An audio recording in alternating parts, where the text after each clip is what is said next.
1, 2, 3, beep.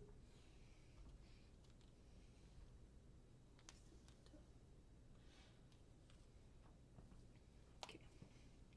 Hi, my name is Vaughn. I'm studying Chinese at UWM, and a question that I get a lot from people when I tell them that I'm studying Chinese, aside from the first, "Oh wow, say something for me in Chinese," they usually say something like, "Oh, I could never do that. It's so hard, especially the writing." And I understand that because, especially with some other languages, they use easy to understand alphabet or even the same alphabet as us. And today I hope to relieve some of that fear of the Chinese writing system because there is a method and a system and it does make sense. So today I'm going to be talking about two different types of characters. There's 6 different types of characters, but these two are kind of the baseline for all of the other types. These are pictographs and ideographs. So pictographs, comes from is a Latin word for to paint or depict. Depict is another word that uses the pict root word.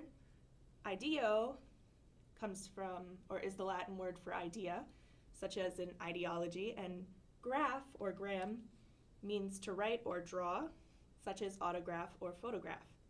So probably weren't expecting an English lesson in this, but I promise it will make sense because the two types that I'll be talking about are pictographs and ideographs. So pictographs, the first one I'll talk about, are characters that are drawings that show their meaning. So for example, there's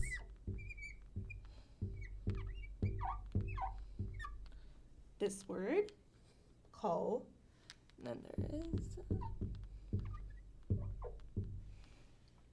it's mu, not mo. We need to fix that. And then there's ma.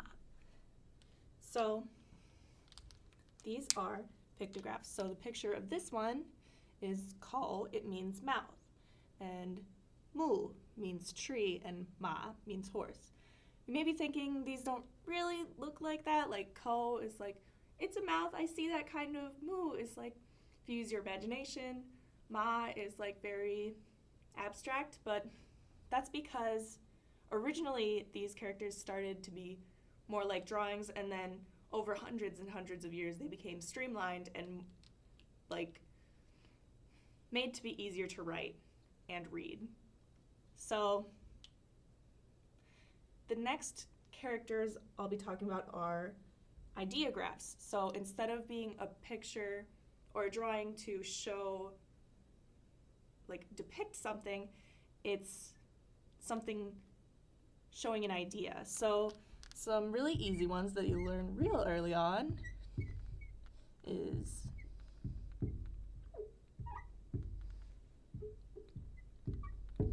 these 3, E, R, E, E, R, san.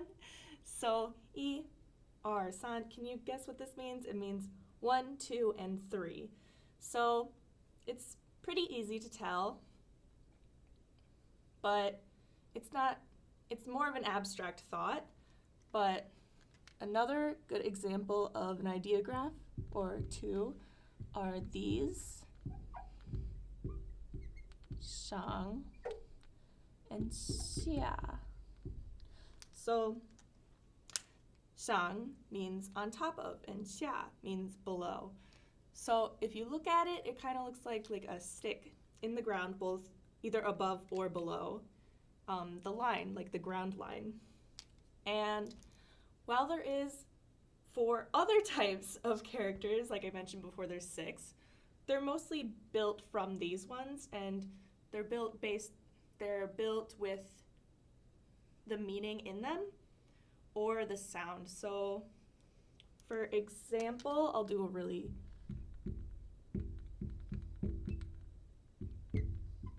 my handwriting isn't the best, but this is lin, and if you look at it, it's just 2 mu, so it's 2 trees. So lin means forest. And that's easy. That makes sense. One that doesn't have a similar meaning, but it does have a similar sound is ma, or ma. This one means mother.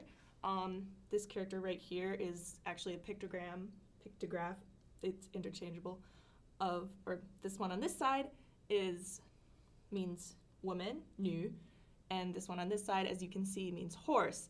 Now, this isn't calling your mom a horse or anything, it's just because ma, just like in English, it's mom. Ma, it uses the pronunciation from ma. So if you know these like root characters, a lot of the times with harder characters like these, you can guess the meaning or even the pronunciation.